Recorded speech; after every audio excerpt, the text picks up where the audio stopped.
Our focus in this course is on being able to create mathematical systems of equations or mathematical models of lithium-ion cells. And to some extent, at least, finding parameter values for these models and being able to simulate the models to predict some cell performance. You've made it through Chapter 2, and I really hope that you took some time to work some examples and do some MATLAB programming to see how an equivalent circuit model of a cell works, because an equivalent circuit model can predict the input-output behavior of a cell quite well if the model parameters are well chosen. So I called this a phenomenological approach to modeling, where we looked at the output of the cell, the voltage of the cell, and we tried to come up with explanations for how that voltage could be replicated using circuit elements.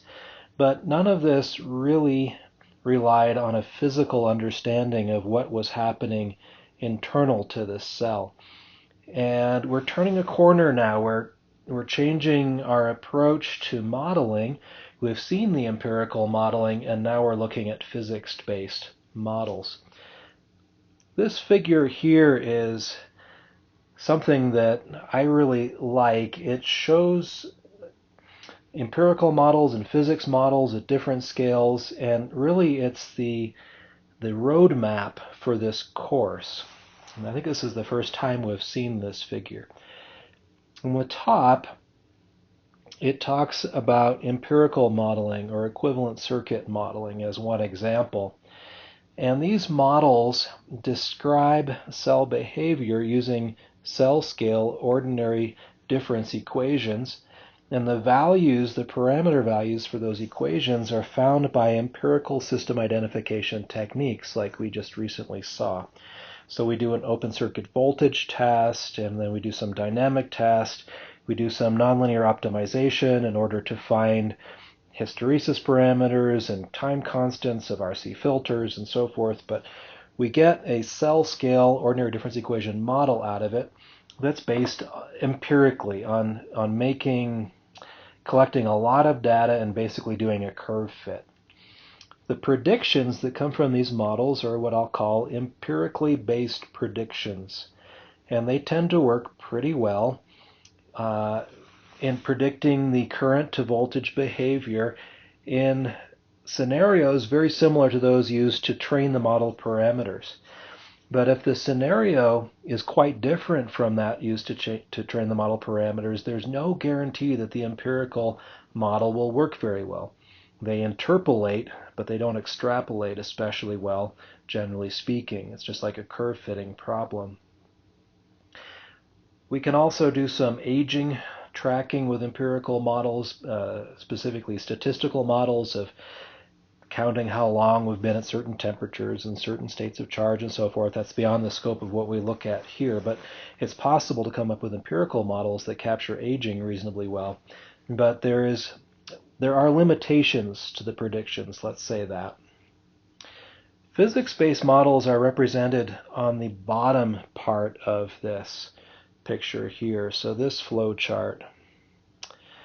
And in the middle of the flow chart, you see all these pretty pictures, and these describe the length scale that the model is designed to operate on. So we can define physics-based models by using Schrodinger's equations and coming up with ways of describing how energy levels work inside of atoms and crystal structures, and what voltage response is produced by having lithium in the structure or not in the structure, and so forth. And these can be super detailed models, atom by atom, molecule by molecule, of a battery cell.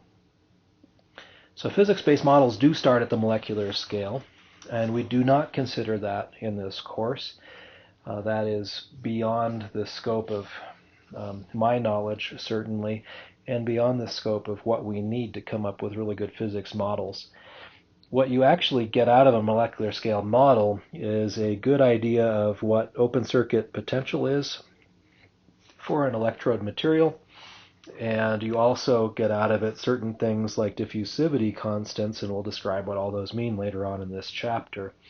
However, those can also be measured pretty well in a lab without having to come up with analytic expressions based on some pure material, which you won't have in an actual cell anyway. So I view, at least at this point in my career, I view molecular scale simulations as being not as valuable as the other things that we look at toward coming up with a model that is physics-based but still useful in an application. The next scale up from the molecular scale we do look at, and this is called the microscale or sometimes the particle scale, sometimes even mesoscale, middle scale models, kind of depending on who you're reading and what they think micro is or nano is or meso is. But the characteristic of this scale is that we are looking at homogeneous materials and how those behave.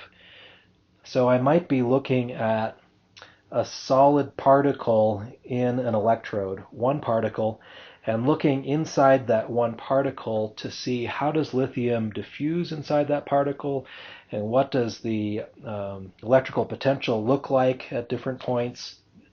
I might be looking instead at a different homogeneous material, the electrolyte. I might be looking at how does lithium diffuse through the electrolyte in terms of lithium ions, or what is the potential there.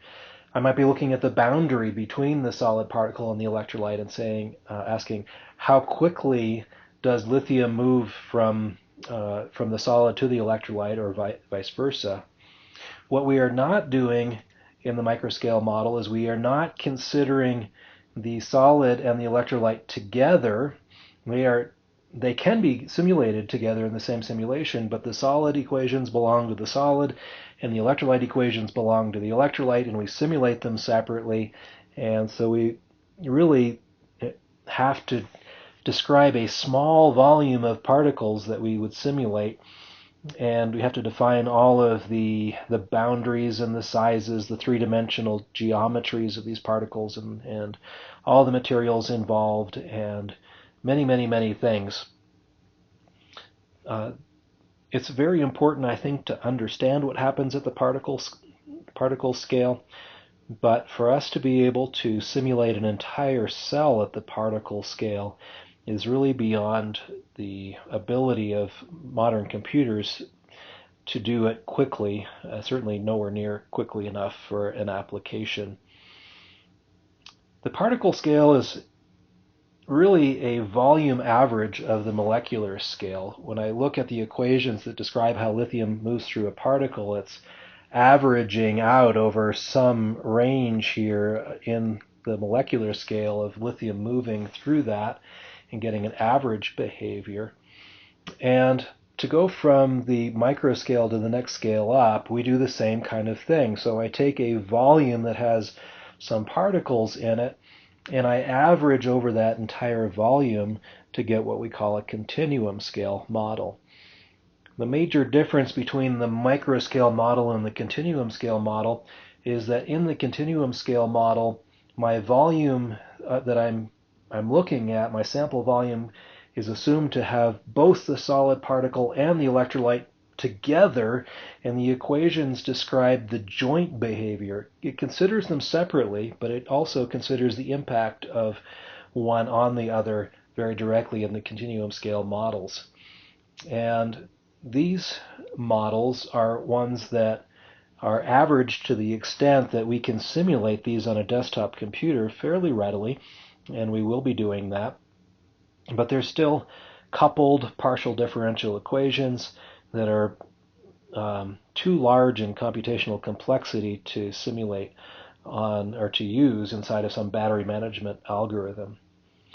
So to go from continuum scale up to something in higher scale, we have to perform some kind of operation that would result in cell scale ordinary differential equations, much like we started with, frankly, for empirical modeling. We need to get to this level here.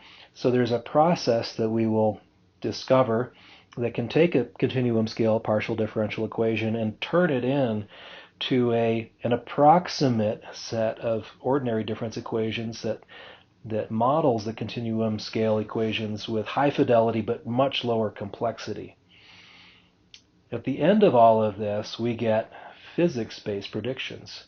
In both cases here, empirical and physics, I have a model that is a set of ordinary difference equations. They are usually very similar in size, so the computational complexity of the model is very similar to each other. However, at the output here, I have physics-based predictions, which allow me to extrapolate with much higher confidence than I could extrapolate here to situations that haven't been seen before. Plus, they give me insight into what's happening inside this cell, in addition to being able to predict voltage. So if I can predict the concentrations and the potentials and the flux rates at different places inside this cell, that is a benefit because cell degradation depends on all of those. And if I can predict them and estimate those with confidence, then I can develop control systems that have the ability to control a cell within limits to make sure that it does not age rapidly. And some of that is a topic of the 5720 follow-on course. So in this picture, there's things we've already seen and things we're going to see. Let's identify those. This here is chapter 2. This here is chapter 3. That there is chapter 4. This here is chapter 5 to 6. Is doing all of that. So that's why this figure serves as a roadmap for the course. It really has everything built into it. The only things that are missing are the boot camp in Chapter 1, which was a basic understanding of how batteries work in general, and the thermal modeling in Chapter 7, which is also a physics-based thermal model, and we'll talk more about that when we get there. But this here is big picture, what we're trying to My argument is that the physics-based path is much harder than the empirical path. We've already done the empirical path. You're going to do homework assignments on that. You're going to get real data and make real models and real predictions, and it's going to be pretty good. It's going to take us not one chapter, but 4 chapters, 3, 4, 5, and 6, to get through the physics-based path. And they're not short chapters, and the topics that we cover are pretty challenging. In this chapter, we talk a lot about some topics of analytical chemistry, basically, some thermodynamics and things like that. We're going to introduce all the basic concepts that you need to know, so don't be too worried that you haven't seen these things before, but it's going to take some development. It's going to be really quite challenging. All the physics stuff is incorporated in Chapter 3 and a bit in Chapter 7 when we get to thermal modeling. After this chapter, though, you can relax a little bit because it's just math. Now, the math has its challenges, but you know, if I can prove A plus B equals C, it's always going to be A plus B equals C. So I have a much higher comfort level personally with a math expression that I've seen derived once because I've seen all the steps and I believe it. The physics and the chemistry, there's a lot there that I don't know. I'm an electrical engineer, so I've learned enough, I believe, to explain the topics in this chapter reasonably well. But there's a lot more uncertainty in this subject area than there is in math.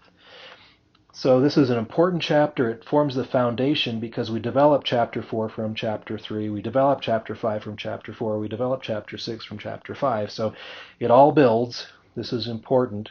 But it's also very challenging because of the prerequisite knowledge that we have to build up before we can come up with the models we do arrive at in this chapter.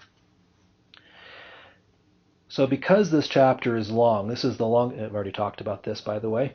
Because this chapter is long, it's the longest in the entire set of notes, I chose to, right up front, put a set of road marks for you to look out for in the chapters we get to it.